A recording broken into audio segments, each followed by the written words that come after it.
नमस्कार, खबरों की खबर में आपका स्वागत है। जिस बात का खतरा था, जिस वजह से प्रधानमंत्री मोदी ने 3 कृषि कानूनों को वापस लिया, उसकी घोषणा की, वो खतरा, वो साजिश, वो षड्यंत्र दिन के उजाले की तरह बिल्कुल साफ साफ नजर आ रहा है। ये सेकुलर पार्टियां हो, मुस्लिम वोट के प्यासे, देश को तोड़ने वाले संगठन हो, ये टुकड़े टुकड़े गैंग हो, ये वामपंथी हो या फिर अलगाववादी हो, ये सब के सब एकजुट होने लग गए हैं। 3-4 ऐसी ऐसी खबरें हैं जिसे आप डॉट्स को कनेक्ट करते ही आपको समझ में आ जाएगा कि हिंदुस्तान को कुछ लोगों ने फिर से हिंसा में झोंकने, दंगा भड़काने और पूरी व्यवस्था को अस्त व्यस्त करने के लिए अपनी चाल चलना इन लोगों ने शुरू कर दिया है। आज खबर आई दिल्ली से, पता चला कि अचानक से तृणमूल कांग्रेस के लोग पहुंच रहे हैं दिल्ली, गृह मंत्री से अपॉइंटमेंट मांग रहे हैं। किस लिए मांग रहे हैं? भाई त्रिपुरा में वायलेंस हो रहा है, त्रिपुरा को इस तरीके से टारगेट क्यों किया जा रहा है? ये कभी कोई पत्रकार, कोई टेलीविजन चैनल इस बात की इन्वेस्टिगेशन क्यों नहीं कर रहा कि अचानक ऐसा क्या हुआ कि त्रिपुरा एक सेंटर बन गया और त्रिपुरा में कुछ घटना घटती है और आगजनी और हिंदुओं की दुकानों के ऊपर, हिंदू घरों के ऊपर, हिंदुओं के ऊपर प्रहार महाराष्ट्र में होने लग जाता है। दूसरी तरफ किसान आंदोलन का एक अलग बवाल चल रहा है। वहां पे भी ये लोग कह रहे हैं कि अभी हम हटने वाले नहीं हैं, हमने तो झूठ बोला था।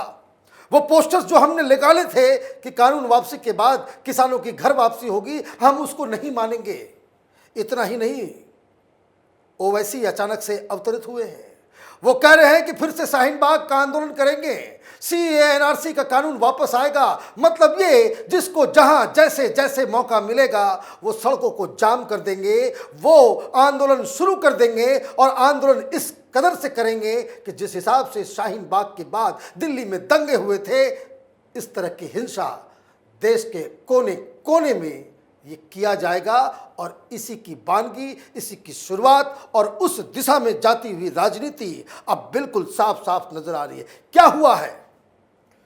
पहली घटना जिसके बारे में आप सभी लोगों को मालूम है, लगातार इस बात को कैपिटल टीवी बताता आ रहा है कि किस तरीके से महाराष्ट्र में जहां तथाकथित हिंदूवादी मुख्यमंत्री हैं, वहां मुसलमानों की भीड़ बिना अचानक से वो प्रकट हो जाती है, 4-5 शहरों को बिल्कुल अस्त व्यस्त कर देती है, हिंसा भड़क जाती है, लोगों की दुकानों को, हिंदुओं की दुकानों को टारगेट बनाया जाता है।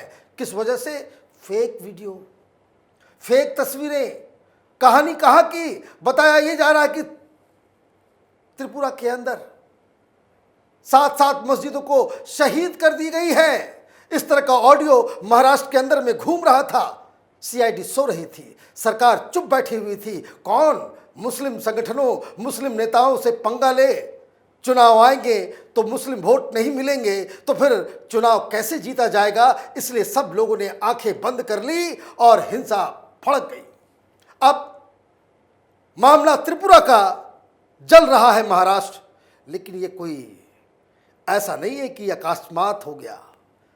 पूरी साजिश, पूरी प्लानिंग, चाहे उसमें पीएफआई का रोल हो, वही पीएफआई जो शाहीन बाग को जिसने जन्म दिया, जिसको पाला पोसा और देश भर में अलग अलग जगहों पे आंदोलन किए थे सीए के खिलाफ, वही पीएफआई जिसे विदेशों से पैसा आता है, वही पीएफआई जो आतंकी संगठन सिमी का नया रूप है, वही पीएफआई जो जिहादियों का अड्डा है, गढ़ है।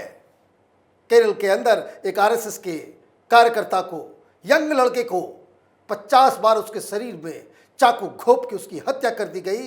ये गिद्ध राजनीति करने वाले विपक्ष के किसी भी लीडर की ये हिम्मत तक नहीं पड़ी कि कम से कम मृतक के प्रति कुछ सहानुभूति भी कर दे। हिंदू मारा गया, हिंदू की हत्या, हिंदुओं की लिंचिंग, इनके ऊपर कोई असर नहीं होता। ये वोट बैंक की गंदी राजनीति का ये गंदा चेहरा जो है हिंदुस्तान की सेक्युलर पार्टियां साफ साफ दिखा रही हैं। कोई ये नहीं पूछ रहा, कोई ये कंडेम भी नहीं कर रहा, मुख्यमंत्री महाराष्ट्र के भी नहीं बोल पा रहे कि भाई त्रिपुरा में कोई घटना घट रही है, तुम्हारे पेट में महाराष्ट्र में क्यों दर्द हो रहा है। और ममता बनर्जी जो मुस्लिम पॉलिटिक्स, मुस्लिम वोट बैंक के लिए कुछ भी करने को तैयार है। आपने सही सुना, मैंने कहा कुछ भी करने को तैयार है। वो आज उसकी पार्टी गृह मंत्री से मिलने पहुंची। ये बहानेबाजी है। बहानेबाजी क्या है? ये कह रहे हैं कि भाई त्रिपुरा में जो सरकार है वो हमारे कार्यकर्ताओं को मार रही है, पीट रही है। भारतीय जनता पार्टी को वोट देने की वजह से हजारों महिलाओं के साथ गैंग रेप हुआ, सरेआम उसकी बेइज्जती हुई, मार पिटाई हुई। वो ममता बनर्जी को नजर नहीं आता। त्रिपुरा को टारगेट इसलिए किया जा रहा है कि उनको मालूम है कि मुसलमानों के बीच यह अफवाह, यह खबर फैली हुई है। जिस तरीके से सीए के दौरान यह अफवाह फैलाई गई थी कि डिटेंशन कैंप बनाया जा रहा है, मुसलमानों की नागरिकता चली जाएगी, वैसे ही अफवाह मुस्लिम समुदाय के बीच फैला हुआ है कि त्रिपुरा में मस्जिदों को जलाया जा रहा है, मुसलमानों के ऊपर अत्याचार हो रहा है।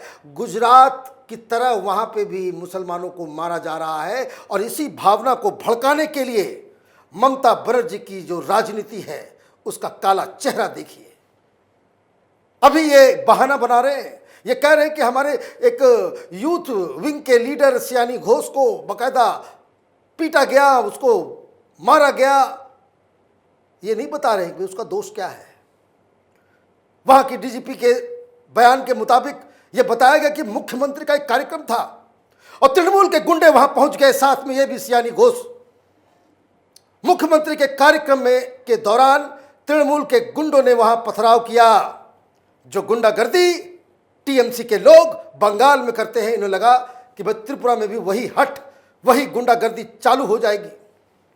जिस तरीके से बंगाल के अंदर भारतीय जनता पार्टी के चीफ को, उसके अध्यक्ष को, नड्डा साहब के क्लबकेट को, उनकी गाड़ियों के ऊपर किस तरीके से पथराव हुआ और कोई कुछ नहीं किया, आप एक्शन नहीं लोगे तो ये तो भुगतना ही पड़ेगा। तो ममता बनर्जी वहां पे ये बहाना बना रही है। निशाना कहां है? त्रिपुरा में मुसलमानों के खिलाफ अत्याचार हो रहा है और ममता बनर्जी मुसलमानों की रक्षक बनकर के सामने आ रही है। देश भर में 18-19% जो मुस्लिम वोटर्स हैं उस पे नजर है। प्रधानमंत्री बनने का सपना है। कैसे बनेंगे? दंगा भड़का के। कैसे बनेंगे मुख्यमंत्री? तो आंदोलन करके, देश को पूरी तरह से अराजक सिचुएशन में डाल के। तो एक तरफ ममता बनर्जी की राजनीति, दूसरी तरफ महाराष्ट्र में वो एनसीपी और कांग्रेस पार्टी और शिवसेना की राजनीति, और हैदराबाद से अचानक से एक रॉकेट छूटता है कि हम फिर से सीए का आंदोलन शुरू करने वाले हैं, शाहीन बाग 2 करने वाले हैं। जिस दिन प्रधानमंत्री ने यह घोषणा की थी उसी दिन कैपिटल टीवी ने यह जानकारी दी थी कि मुस्लिम संगठनों, मुस्लिम नेताओं और इन सबको अब यह समझ में आ गया है कि शाहीन बाग 2 करने का वक्त आ गया है। उस दिन हमने आपको बताया था कि देश में बहुत जल्द शाहीन बाग 2 शुरू होने वाला है। आज ओवैसी ने घोषणा कर दी।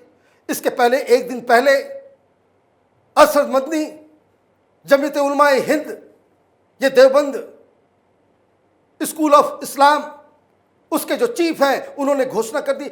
सब जगह यह आंदोलन किस लिए हो रहे हैं? पैसे की तो बारिश हो जाती है। आंदोलन होता नहीं हिंदुस्तान के अंदर में विपक्ष के द्वारा। विदेशी चंदा, विदेशी पैसा, पाकिस्तान से, चीन से, पता नहीं कहां से पैसे की बारिश होने लगती है। और ये जो आंदोलन करने का जो नशा इन लोगों को चढ़ा है कि इसमें कमाई भी हो जाती है और राजनीति भी चमक जाती है।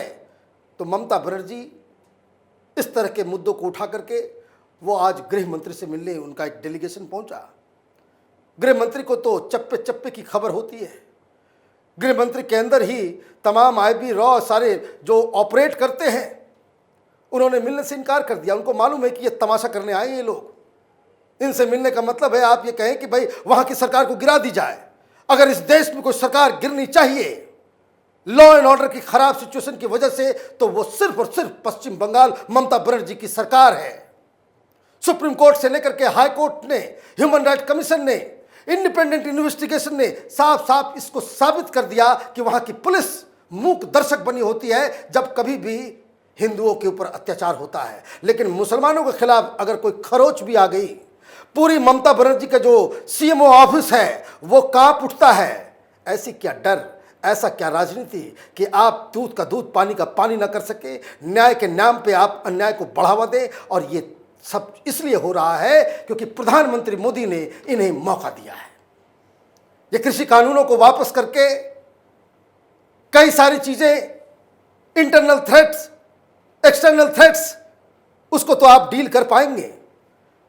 लेकिन अगर आप ये सोच रहे हैं कि आप इन कानूनों को निरस्त करके इन आंदोलन जीवियों से मुक्ति मिल जाएगी, तो वो होगा नहीं। तो हिंदुस्तान को अब तैयार होना चाहिए।